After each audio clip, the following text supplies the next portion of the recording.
معزز ناظرین، اللہ تعالیٰ نے حضرت یوسف علیہ السلام کے قصے کو احسن القصص یعنی تمام قصوں میں سب سے افضل قرار دیا ہے۔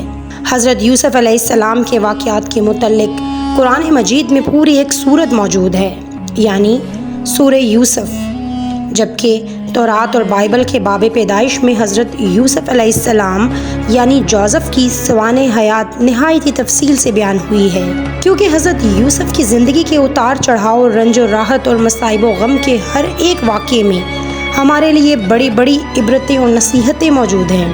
یہ تقریباً 1000 قبل از مسیح کا زمانہ تھا جب کنعان میں حضرت یوسف علیہ السلام کی پیدائش ہوئی۔ حضرت یوسف علیہ السلام کے والد حضرت یعقوب علیہ السلام تھے، جو حضرت اسحاق علیہ السلام کے بیٹے ہیں۔ اس طرح حضرت یوسف علیہ السلام حضرت اسحاق کے پوتے اور حضرت ابراہیم علیہ السلام کے پڑ پوتے ہوئے۔ حضرت یوسف کی والدہ کا نام راحیل بنت لابان تھا، جن کے متعلق روایتوں میں آتا ہے کہ اللہ تعالیٰ نے انہیں دنیا کا نصف حسن عطا فرمایا تھا اور آپ نہایت ہی حسین و جمیل خاتون تھیں۔ حضرت یعقوب علیہ السلام کی مزید 3 بیویاں اور تھیں، لیکن راحیل آپ کی سب سے چہیتی بیوی تھی۔ حضرت یوسف علیہ السلام کنعان کے لوگوں کے لیے رحمت بن کر تشریف لائے تھے اور آپ کی پیدائش پر خوب بارش ہوئی، جس سے فصلوں میں اضافہ ہوا۔ وہیں افطار کے مندر میں آگ لگ گئی، جہاں مشرک لوگ بت کی پوجا کیا کرتے تھے۔ حضرت یعقوب کی دوسری بیویوں سے مزید 10 بیٹے تھے، جبکہ سیدہ راحیل سے 2 بیٹے تھے، حضرت یوسف اور بنیامین، یعنی صرف بنیامین حضرت یوسف کے حقیقی بھائی تھے اور باقی دوسری ماؤں سے تھے۔ جب بنیامین کی پیدائش ہوئی تو راحیل وفات پا گئیں۔ اس وقت حضرت یوسف علیہ السلام کی عمر 3 یا 4 برس تھی۔ حضرت یوسف علیہ السلام اپنے تمام بھائیوں میں سب سے زیادہ اپنے باپ کے پیارے تھے۔ حضرت یعقوب علیہ السلام کو ان سے بے انتہا محبت اور الفت تھی۔ حضرت یوسف اپنی والدہ کی طرح بے حد خوبصورت اور روشن چہرہ کے مالک تھے۔ خوبصورتی کے ساتھ اللہ تعالیٰ نے حضرت یوسف کو بے مثال عقل و فہم سے بھی نوازا تھا۔ آپ کے اندر خوبصورتی اور معصومیت بھرپور تھی، لہٰذا حضرت یعقوب حضرت یوسف کو کسی وقت بھی اپنی نظروں سے اوجھل نہ ہونے دیتے تھے۔ یہی وجہ تھی کہ بچپن سے ہی حضرت یوسف کے سوتیلے بھائی آپ سے حسد کیا کرتے تھے۔ بہرحال حضرت یوسف کی عمر 7 برس تھی تو ایک رات آپ نے ایک خواب دیکھا، اور یہ خواب حضرت یوسف علیہ السلام نے حضرت یعقوب علیہ السلام کو بتایا کہ ابا جان، میں نے 11 ستاروں اور سورج چاند کو خواب میں دیکھا ہے کہ وہ سب مجھے سجدہ کر رہے ہیں۔ حضرت یعقوب علیہ السلام نے فرمایا کہ میرے بیٹے، اپنے اس خواب کا ذکر اپنے بھائیوں سے نہ کرنا، ایسا نہ ہو کہ وہ تمہارے ساتھ کوئی فریب کریں، کیونکہ شیطان تو انسان کا کھلا دشمن ہے۔ حضرت یعقوب علیہ السلام کو علم ہو گیا تھا کہ اللہ تعالیٰ حضرت یوسف علیہ السلام کو نبوت اور سرداری بخشیں گے، اور وہ یہ بھی جانتے تھے کہ حضرت یوسف علیہ السلام کے بھائی ان سے حسد کرتے ہیں۔ انہوں نے اس خواب کو پوشیدہ رکھنے کو کہا۔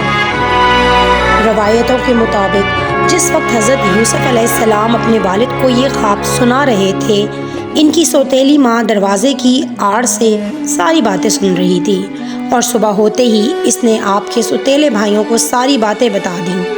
یہ سن کر ان کا جذبہ حسد مزید بڑھ گیا۔ انہیں گوارا نہ ہوا کہ ان کا بھائی شان و رتبے میں ان سے آگے بڑھ جائے، لہٰذا ان لوگوں نے حضرت یوسف علیہ السلام کو حضرت یعقوب علیہ السلام سے جدا کرنے کا فیصلہ کر لیا۔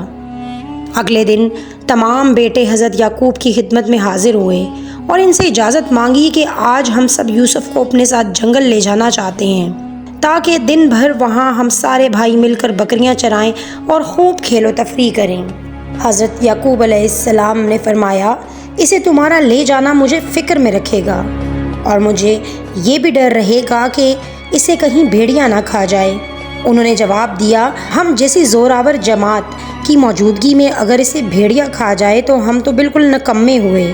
بیٹوں کے بار بار اصرار پر حضرت یعقوب علیہ السلام حضرت یوسف علیہ السلام کو اپنے بھائیوں کے ساتھ بھیجنے کے لیے رضامند ہو گئے۔ اگلے دن سارے بھائی حضرت یوسف علیہ السلام کو لے کر چل دیے۔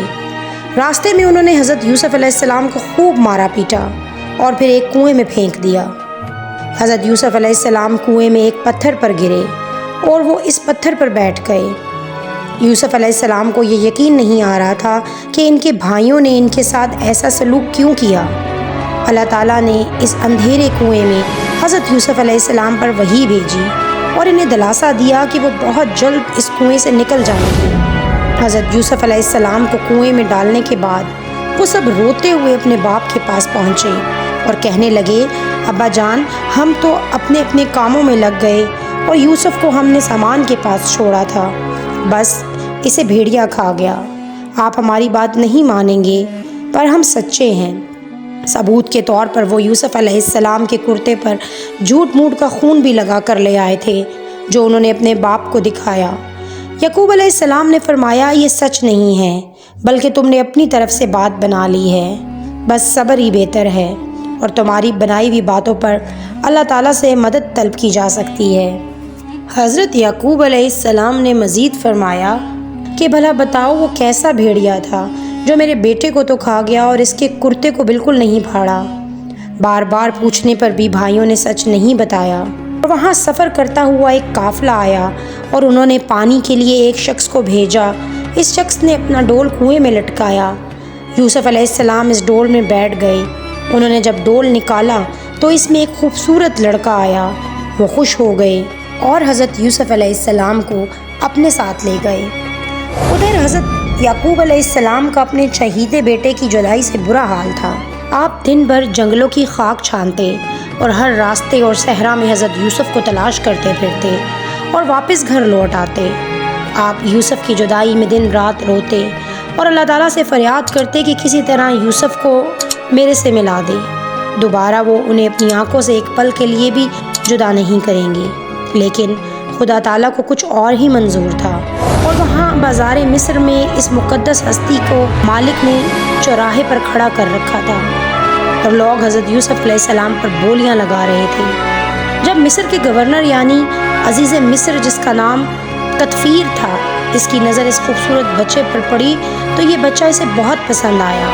اس نے حضرت یوسف علیہ السلام کے وزن کے برابر سونا اور ریشمی کپڑے قیمت میں دے کر انہیں خرید لیا اور انہیں اپنے ساتھ محل لے آیا۔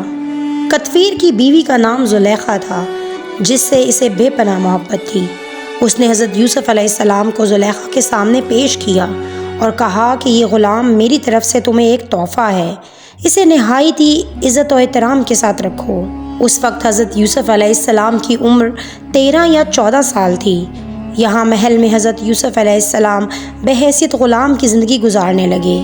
حضرت یوسف علیہ السلام نہایت ہی تیز دماغ اور دانا شخصیت تھے، اسی لیے بہت جلد مصری علوم پڑھنا لکھنا، تلوار بازی اور شاہی فنون سیکھ لیے۔ وقت گزرتا رہا اور آپ جوان ہو گئے۔ عزیز مصر اور محل کے تمام خادم حضرت یوسف علیہ السلام کو بہت پسند کیا کرتے تھے، کیونکہ آپ ایک خدا ترس، نرم مزاج، شریف النفس اور خوش اخلاق انسان تھے۔ ان تمام خصوصیات کے علاوہ حضرت یوسف علیہ السلام نہایت ہی خوبصورت تھے اور جوانی کی اس عمر میں آپ کے حسن میں مزید اضافہ ہو گیا تھا۔ جو کوئی بھی آپ کے چہرے مبارک کی طرف دیکھتا تو اس کا آپ پر سے نظر ہٹانا مشکل ہو جاتا۔ حسن یوسف واقعی ہی بے مثال تھا۔ اللہ تعالیٰ نے حسن کو 2 حصوں میں تقسیم کیا۔ حسن کا ایک حصہ اللہ تعالیٰ نے دنیا کی تمام مخلوقات میں تقسیم کیا، جبکہ باقی آدھا حصہ صرف حضرت یوسف علیہ السلام کو ہی عطا کر دیا۔ اب اللہ کی طرف سے حضرت یوسف علیہ السلام کو ایک سخت امتحان سے گزرنا تھا، لہٰذا عزیز مصر کی بیوی زلیخا حضرت یوسف علیہ السلام کے حسن سے بہت متاثر ہو گئی اور اس کا دل آپ کی طرف مائل ہو گیا۔